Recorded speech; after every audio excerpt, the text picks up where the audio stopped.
Welcome to Fouts Boxing Theory. In this video, we're going to be talking about the flow of the fight with Benavidez and Morrell, kind of the consequences, and we're going to be taking a look at a little bit at We Fight, how we train David Morrell's stuff like we did pre-fight. Now, the first thing we want to take a look at, David Morrell's stepping jab. This is how he controls space when he's the aggressor and when he's the defender, moving around here. And again, it's just not very subtle when he's getting on the line with all this momentum and jumping onto the line, throwing these punches. Now, take a look at the way that David Benavidez is on near the front foot and near his head is near his front knee here.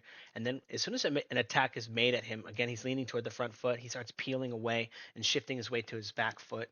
This is not something that David Morrell does very much, and it's going to actually play a very dramatic role in the fight when we talk about all the defense and all this stuff. Now, getting on the line, prepared for a stepping jab there from Morrell. Okay, and now here's a big defense. When he would jump on the line, he could steal punches for free, right? Ready for that timing, ready for that. And again, if he's not controlling space with the stepping jab, what's he doing? Okay, he's not really doing all that much. No head movement, and again, we're going to get a look at that. Controlling him with the rear hand, allowing him to get a little bit close, and picking him off with the first real punch of the fight. Okay, now not like a real punch, but real early in the fight. Now, 27 seconds, right? 2:27, 30 seconds into the round. Okay, he's already breaking into the guy's line. He already checked it with the rear hand and saw that he wasn't going to do anything. So now he's breaking into this rear hand here, jumping into it, control. Morrell's going to lean back, and then when they lean back forward, he chases him back with this rear hand. Now, again, the defense, right? Again, he has his hands in a decent place most of the time when he's moving around. However, his actual defense, when punches are coming at him, he just kind of shells up. And here it allows David Benavidez to just throw this hook right through the guard and kind of touch him again, just like in the previous sequence. Okay. Now, these are all very, very compounding moves, right? Now, again, a punch comes at him, his defense, he leans away just enough to get out of the punch, right? It's these small margins here, again, moving just out of the zone when this punch comes to, just pulling back. Again, take a look where his head is now, and then moving just out of the way when his opponent's punch gets there. These very, very, very small things because they amount to have a massive and dramatic impact over the course of a long fight. Just these tiny little margins. And again, it's these small things like this because we have sequences like this. Now, why is David Morrell sitting on the line here with David Benavidez only 1 minute in the round? Well, because when he's circling, he's moving around and he throws a stepping jab at David Benavidez, he sees it coming. He can't sneak up on him with the hook or the stepping jab, the hook or the jab, because he steps with both of them. And David Benavidez can see them coming. Again, it's very amateur stuff, right? Pro rankings. People made a lot about the experience factor. But here's the thing. He's only 1 year younger than Benavidez, right? Didn't he have like a way crazier amateur career, right? So it's not that. David Benavidez is just a better fighter. He's just better. He's better physically, even though David Morrell's body looks insane. He's just not as good with it as David Benavidez is. But controlling him with the easy shots, picking him off right here. And he gets to be in this position because David Morrell has no way to control space other than smashing his big, huge punches at him. And he's already tried that. So now he has to wait for David Benavidez so that he can find an opportunity to throw punches. Now, check this out. Stepping hook, again, throwing the rear hand, crossing the line. Look at all this extra movement, this goofy stuff, this fake stuff that he's doing here.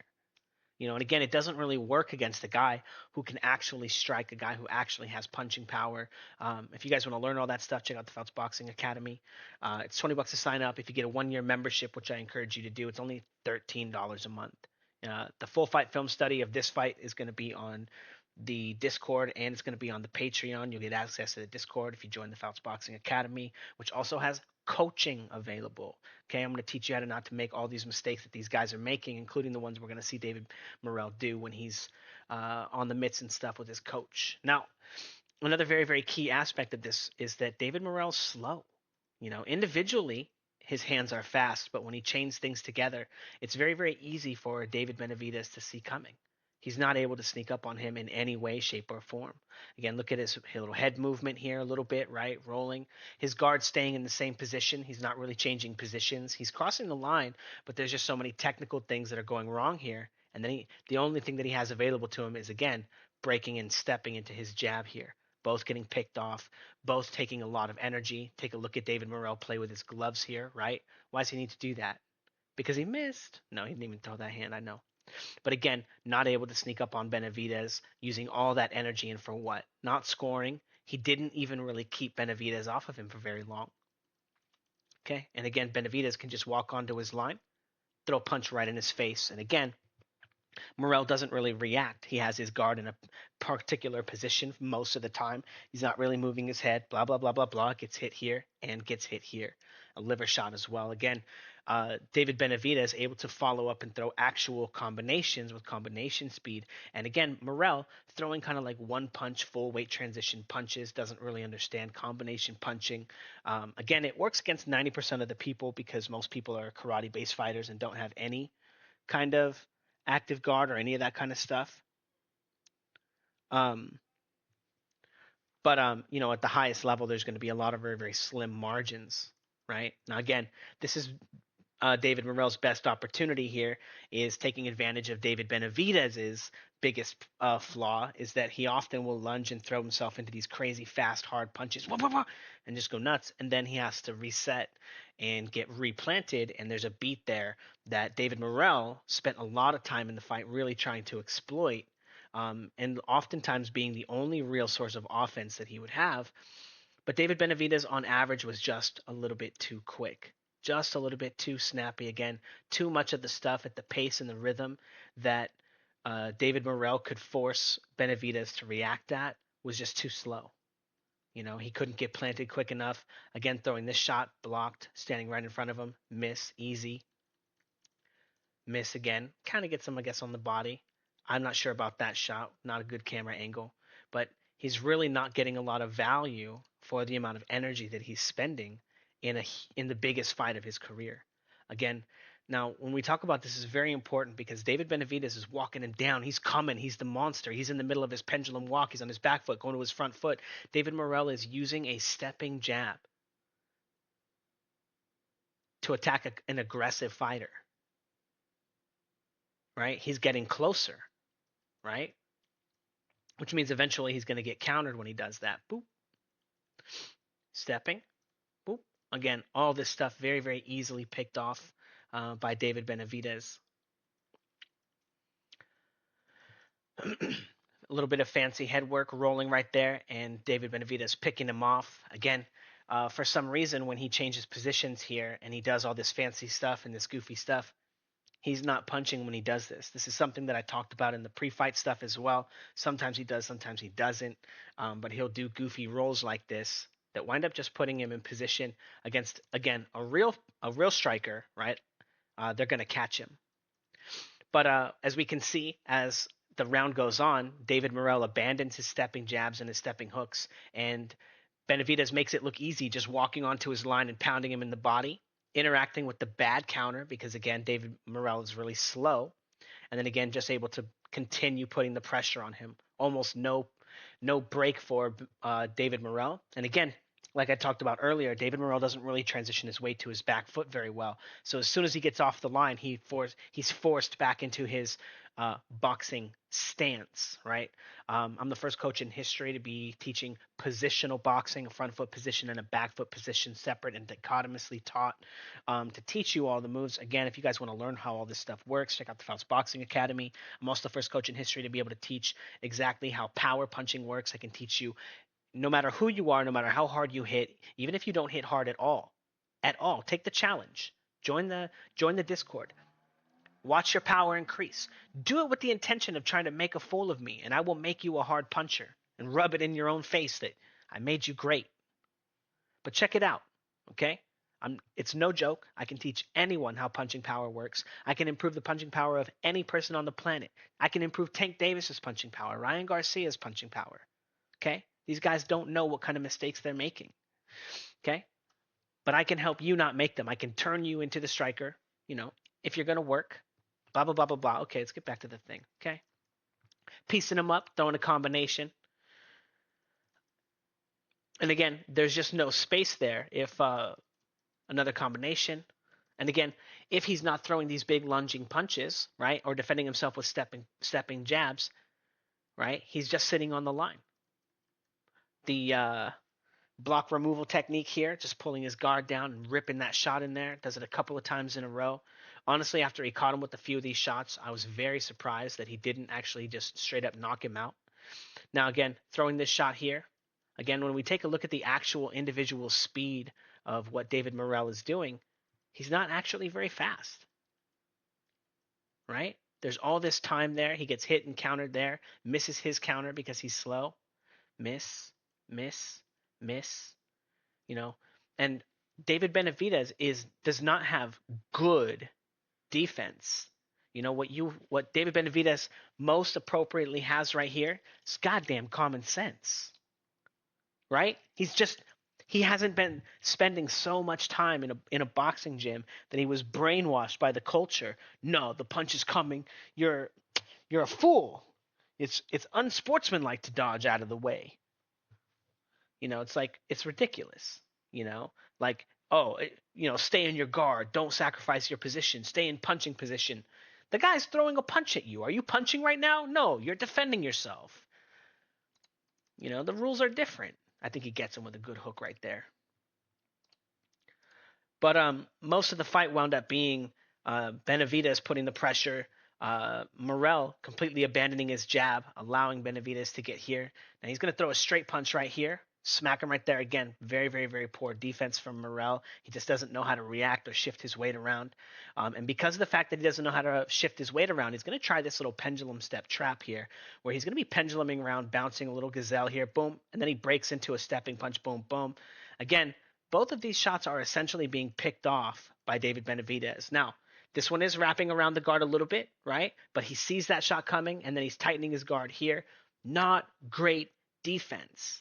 But he is pulling away from those shots, mitigating the amount of damage that they're allowed to inflict because he can see them coming. And again, David Morrell is slow, slow. Pendulums onto his line. Again, smacks him right through the guard. Again, this is not something that's going to work against. And I want to point this out. This is Canelo Alvarez's main source of offense. There's a clip in this fight where David Morrell catches Benavidez with the right hook right here, and that's Crawford's best punch, right? And if David Morrell can time it against David Benavidez, Crawford can absolutely time it against Canelo. I just wanted to say that and throw that out there. But again, David Morrell, no defense. No, I want to say no, not even common sense, right? Just allowing the punch to come straight at him. And again, David Benavidez seeing the shot coming, and again, just this small difference allows David Benavidez to run away with this fight. It's not like anybody was seriously hurt all that much. Stepping jab. And then now he's going to allow Benavidez to get close to him, right? Benavidez is jabbing, controlling space. And it was a double jab, and on the third beat here, Morrell does actually interact with the possible rear hand attack from David Benavidez. I want to give him a lot of credit right there, and then get under another shot and then attack David Benavidez. As David Benavidez is trying to walk and sneak onto his line, you don't really get a lot of good angles of the rest of this. You can't really see how close they are, but David Morrell was really far on the back of his line there. So I wanted to give him a little highlight right there. Nice shot out for that shot. That was pretty good. But again, a lot of opportunity there for David Benavidez, right, to work on the line with Morrell because Morrell runs out of things to do defensively. And again, he just doesn't really have a guard or a defense. He has a guard. He keeps his hands up mostly, but then he doesn't really interact with punches unless he's punching, right, very well. Now, again, David Benavidez sits on the line, and that's when he's most vulnerable. That's when he's getting hit. His post-punch defense wasn't very good most of the fight. Here he is again, post-punch defense sitting in the middle of his line. The punch comes. He kind of interacts with it very well, right? He rolls with it-ish. Punch is coming. This one kind of gets him. This one, nope, misses. And then again, David Morrell bouncing, breaks into the shot, tells on himself, boom, boom. And I don't think he's actually getting that body shot right there. But using so much energy, on all these shots that David Benavidez easily saw coming. Now again, when Benavidez would just walk him down because he can't use any energy, he has to rest, he has to take a break, otherwise he's going to gas out, otherwise going to David Benavidez would just walk onto his line and bap, bap, bap, just pick him off, smash him with shots. It was just easy striking work. Again, this was a majority of the fight. Highly recommend you check the fight out. It was actually a really good fight. Finally, a little combination there from Morrell, but immediately getting paid back. Not really the cleanest shot right there, but I do think he kind of lands that. Um, and again, this was just the most basic or the most common patterns in the fight. It was a really good fight. But again, David Morrell not getting paid off for those punches, using all that energy and not getting anything out of it. Really, really exploding into these vicious 1-2s, and no value. Again, a lot of work right there from Morrell, not a lot of value. Benavidez able to just walk him down a little bit and start stealing easy free punches. Boom. Okay. And again, that right there kind of epitomizes the fight. There were some good shots. There were some good combinations. Definitely some amazing highlights. Check out the fight. But we want to focus a little bit on some of the mistakes here. So here we're going to take a look at him on the mitts here, moving and circling around. Now, what's he throwing right here? Stepping jab here while he's moving away from his opponent. Stepping jab on the mitts. Step. Now, where's he moving his head when these punches come? Right? When he's trying to block these punches, is he moving his head at all?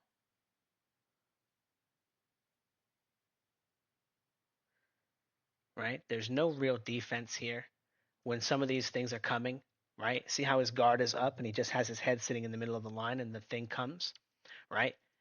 Ronnie Shields is just basically touching his hands, touching his forearms, right?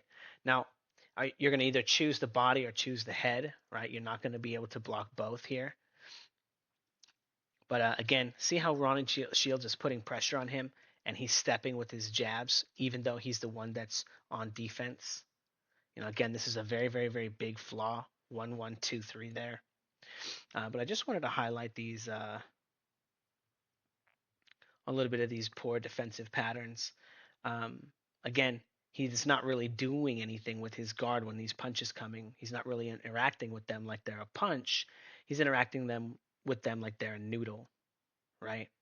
Now, again, all the times that he's throwing these jabs here, he's basically stepping with all of them. And again, that was a huge reason why even once in some parts of the fight when he would get going and get a rhythm, like in the middle of the fight, he wind up doing a decent job, throwing just some good power shots at Benavidez and then getting off the line before Benavidez could react, you know. Um, but he would just run out of ways to control space when he wasn't doing that. He couldn't do that with his jab or with his hook. He could do it with the rear hand and explode into it sometimes. But he would lose his footwork when he throws shots. And again, so much of it stems from basically always stepping and throwing that jab the same way. Anyway, um, I'm not sure that you know, I don't know where Benavidez goes after this. He said he wants a long vacation. Um, Honestly, dude, get your ass in the gym. Maybe take a break from boxing, but go lift some weights, do some push-ups, stay active, don't get fat and flabby. You know, do something, anything other than boxing. Go rock climbing or mountain climbing or go for a hike. But don't keep getting fat, dude. Keep getting stronger and keep getting better, man. Because if David Benavidez had the body that David Morrell had, he'd be unbeatable. He'd be so good, you know. Anyway, don't forget to like, comment, and subscribe. I guess all that stuff. Yeah, thanks.